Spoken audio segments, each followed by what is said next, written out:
What's up everyone? Today I wanted to make a video talking about why I think the C5 Corvette is the best sports car for the money in 2025 and probably for years to come.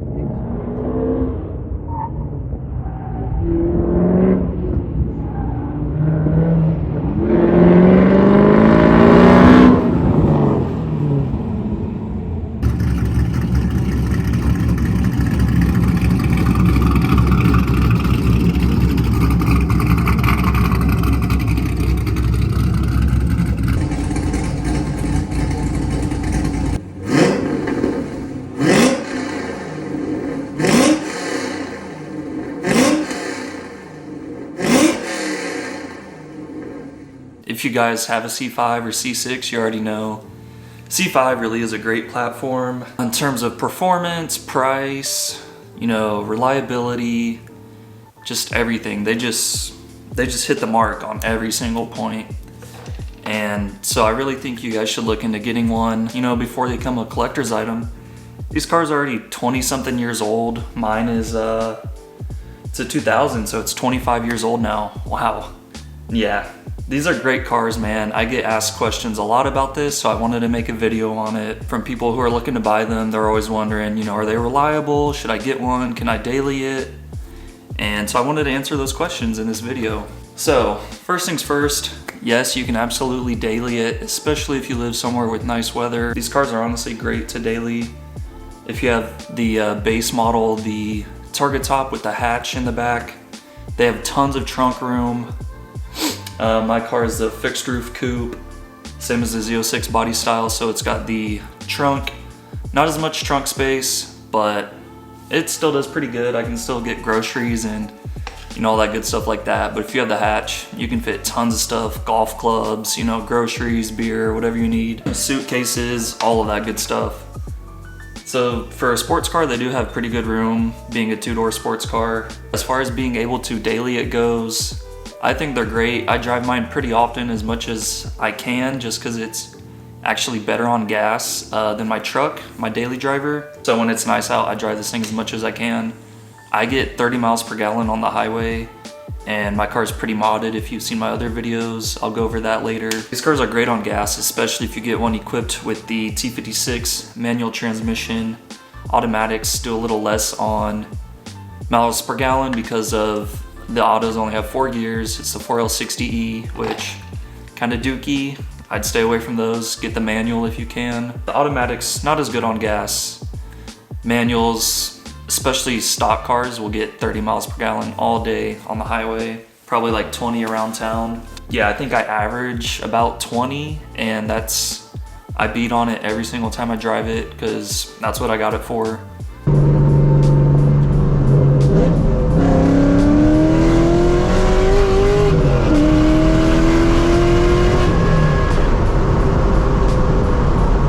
My car has 106,000 miles.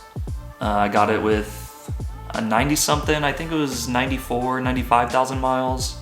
Had it for almost 4 years now, so that doesn't sound like I put a lot of miles on it, but recently I have been. I've had a longer commute to work since I moved to Dallas, so I've actually been able to put some miles on it. My car's been cammed for 3 years now, I think. Heads cam. I guess I'll just go over that now. So I did the Torker V4 cam from Texas Speed, PRC 225 heads.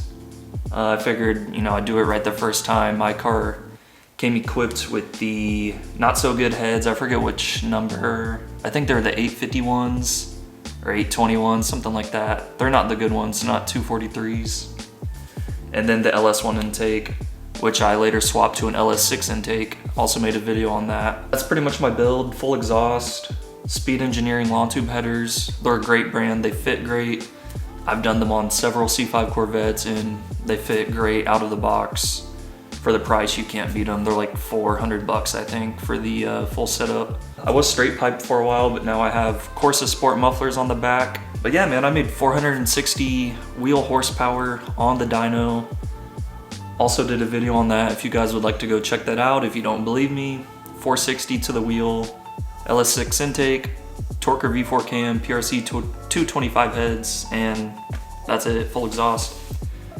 Anyways, what I'm getting at is I've made that much for 3 years since I cammed this car, did the build myself in the garage. And you know, knock on wood, man, knock on fiberglass, I've had 0 issues with this car since I've got it. Literally everything I've done to it, every dollar I put into it has just been upgrades and maintenance that I wanted to do, not because anything is broken. Nothing is broken on this car for me. Literally everything I've done has just been me wanting to do it, not because the car broke. So knock on wood, but I don't foresee us, you know, have any issues. Obviously, you know, things will break over time. It's a 20-something-year-old car. Gaskets will leak. I do have an oil leak. Yeah, as far as reliability goes, man, these things are reliable. Really not much breaks on them, especially if you get a manual transmission. The transmission is stout. You won't have any issues with that. The automatics, they definitely don't hold a lot of power. Like I said, it's the 4L60E. So I do recommend getting a manual transmission. But you know, if you gotta get an auto, then go for it. It'll still be fine, but you'll probably have to build it. So yeah, you guys can put good power down, still be reliable, still drive it all the time, get good gas mileage. And yeah, there's people who make 600 plus, you know, and don't really break anything. So not really many cars you can do that with. Yeah, let's talk about the price. So I picked up this car for $11,000 and that was peak COVID pretty much. It's a rare car also, Arctic White FRC. If you know, you know, there's only like 300 of them made in 2000. These things are affordable. I got my 2003 50th anniversary with the actual 50th anniversary red color. When I first got stationed in Vegas, I got that for 8,500 bucks. Manual transmission, one owner car. This was obviously before COVID a few years ago, but still got that for 8,500 bucks. Same miles as this one, like 90-something thousand miles. Super clean car. Sadly, it got totaled on base, but that's how I ended up with this car. So I got this for $11,000 in 2021, I believe, at the beginning of it. And yeah, I've had it ever since, man. Like I said, I think I had 90-something thousand miles on it. Immediately got offers for 20,000 plus for it. It was completely bone stock. Everything you see to my car, I've done myself. It was 100% bone stock, pretty much a one owner car before me. So yeah, depending on what you want, if you want a FRC or a base model target top with the hatch, you can get those from anywhere from, I'd say 8,000 for a decent one, all the way up to 20,000 for, you know, a super nice, clean, low mileage spec. That's probably about the most you're looking at spending. If you want a Z06, they typically go for 15 to 25,000, anywhere in that range. For a clean one, not ragged out. 20,000 or under, you can get a super clean C5 Corvette, Z06, FRC, target top, doesn't matter. Whatever your preference is, really. Manuals always pull a little more in as far as price goes. I think it's worth it. That's the whole fun of the car to me, is the manual transmission. So definitely worth the extra coin for that. Especially if you know how to work on things yourself. These cars are great. They're pretty easy to work on. There's not much to them. The LS platform is just, it's simple. There's really nothing else you can get in this price range that will beat these cars. Simple as that. Or you can get a 2000 Mustang GT. Those make like, I don't know, 200 horsepower or something. Probably cost about the same. I'm not sure honestly on the market with those, but point being, they don't get anywhere close to the same power. Looks wise, I don't think that's there. These C5 Corvettes are, you know, a timeless look. I get compliments all the time on it, even when it was stock. Always getting compliments. People thought it was way newer than what it actually was. It's just a timeless design, man. You got the flip up headlights. It's the last of those. Those are obviously iconic and gonna do something for holding its value in the future for sure, I'd say. As far as price goes, there's really just nothing else in the range that will beat the C5 Corvette. Stock, they make 300 something horsepower depending on transmission. I would say if you're looking at getting one, look at the 2001 and up Corvettes. If you don't want an FRC, but if you want to, if you do like the FRC body, you can get the Z06. But 2001 and up comes with the LS6 intake on every C5 Corvette, and that's going to get you an extra 20 or so horsepower. Z06 obviously comes with that intake as well. Better heads, better cam. Yeah, I think they make around 400 horsepower to the crank. 2001 and up, they're just known to have better reliability as far as electronics go. The ABS module, that is one thing on these that likes to fail, especially with the 97 to 2000 cars. Like, pretty sure mine's going out. And the bad thing with those is you cannot repair them as far as I know. No one's really fixed it yet. 2001 and up models, you can fix it. There is a fix for it. It's basically the solder inside of the ABS unit goes bad and you have to resolder it and blah, blah, blah. But the earlier models, you cannot take the ABS module apart and repair it as far as I'm aware. So it can be costly if you want to replace that unit with a used one that's gonna fail again. So that's one thing to look out for. Like I said, 01 to 04, bit of a better option. Yeah, electrically, I've heard they're better. Fuel system, all of that stuff is better on them. My car does have the heads-up display. That is one thing to check for on Corvettes. Some of them came with it, some didn't. Same with climate control. Mine has dual climate control. Some has manual knobs without the dual climate control. So little differences here and there. It really depends how picky you are and what exactly you're looking for, but chances are you'll find it. There's still a ton of these out there with lower mileage, a lot of garage kept ones, one owners, you know, your older people that like to keep them nice. There's still plenty of them out there, and honestly, these things are only going up in price as far as I'm aware. As far as, you know, once, you know, time goes on and these cars get older and harder to find, more ragged out, and yeah, I highly suggest buying one that's completely stock if you can. Don't buy a car that's already built. You know, as long as you can do the work yourself, I think that's the way to go. That's how both of my Corvettes have been bone stock when I got them. They're not ragged on, so therefore you have your own platform to customize. You can start from the beginning. Obviously, it is cheaper to buy it built, especially if you buy a car that's boosted already. It's way cheaper to buy it that way, but I don't know. The fun in it for me is building it with my own hands and seeing it come to life, that vision I have. So it's really just personal preference, but you can save a lot of money if you buy it built already. You can find cammed C5 Corvettes for the same price. So really just depends on what you want.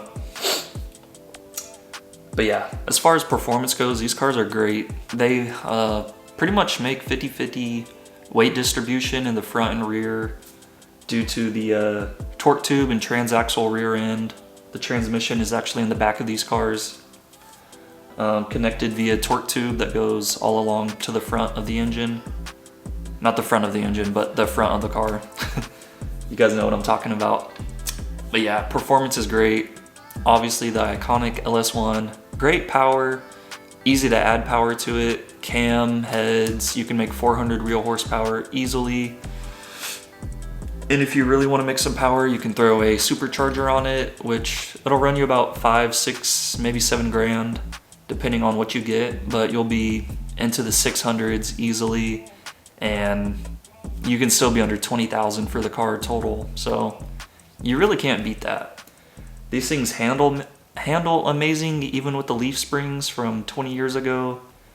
The leaf springs, they do a great job, honestly. My car is on coilovers. That's one of the first things I did. But yeah, just depends what you want to do. You can buy C6 shocks, you can buy Bilsteins, and they're all great upgrades, I've heard. But I personally went ahead with coilovers for this car because I knew what I wanted, and it rides great. It'll tear up the track, it'll tear up the roads, twisties, anything, it loves it. And yeah, there's aftermarket. So aftermarket support for the C5 Corvette is pretty big, it's solid. Obviously for the LS1 and LS6, there's tons of support for those engines, transmissions, rear ends. As far as parts go for the car, I've never had a problem getting a part for it.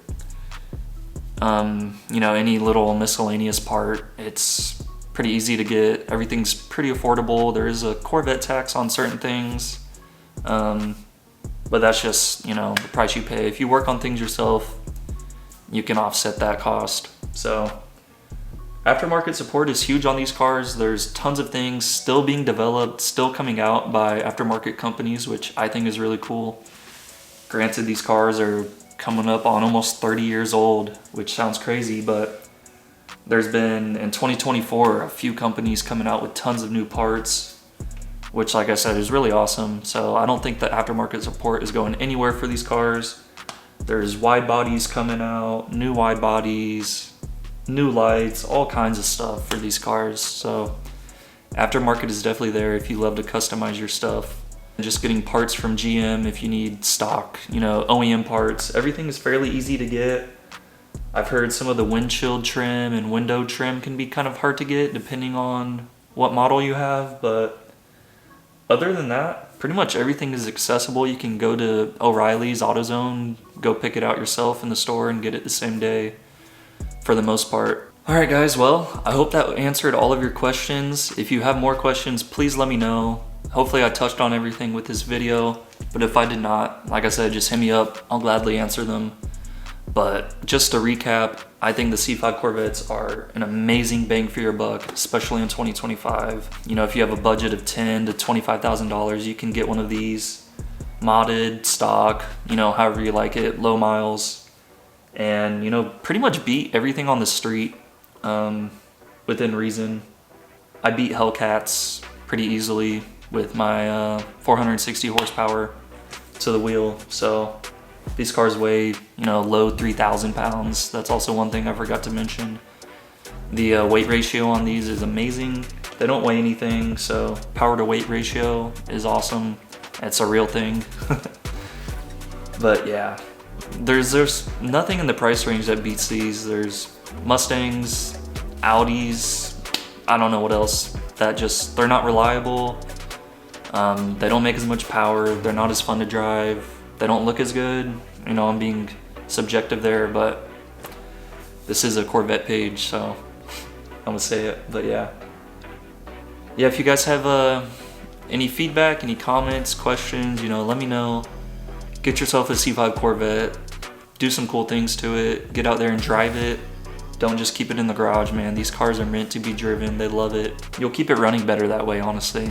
So get out there and drive. Get a C5 Corvette, and peace.